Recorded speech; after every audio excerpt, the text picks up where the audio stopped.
এয়া আৰম্ভণি পৃথিৱী বচোৱাৰ প্ৰাণক জীওৱাৰ অসমৰ পৰা কৈছোঁ মই।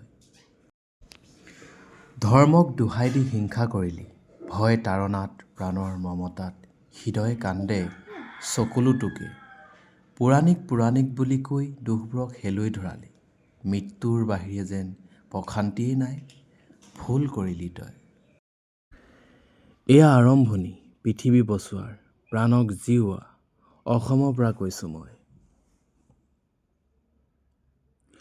মই নতুনকৈ সাজিম পৃথিৱী, য'ত মাথো জীৱবোৰ জীয়াই থাকিব, য'ত চকুলোবোৰ অসমী মচিব, য'ত শাস্ত্ৰজ্ঞান নহ'লেও চলিব।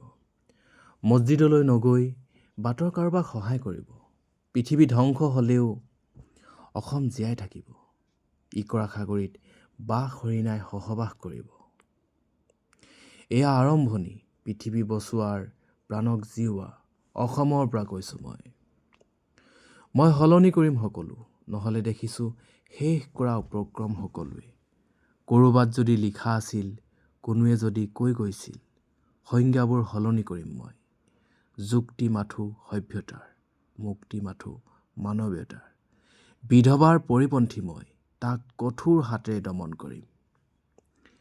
এয়া আৰম্ভণি পৃথিৱী বচোৱাৰ প্ৰাণক জীওৱা অসমৰ পৰা কৈছোঁ মই।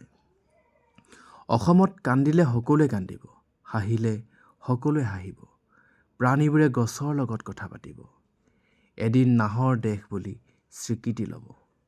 আৰম্ভণি হ'ল সভ্যতাৰ, আৰম্ভণি হ'ল মানৱীয়তাৰ। ইয়াত ভগৱানৰ কথা নাই, দানৱক শেষ কৰা অভিপ্ৰায়। জুবিনে অসমৰ পৰা কৈছোঁ মই।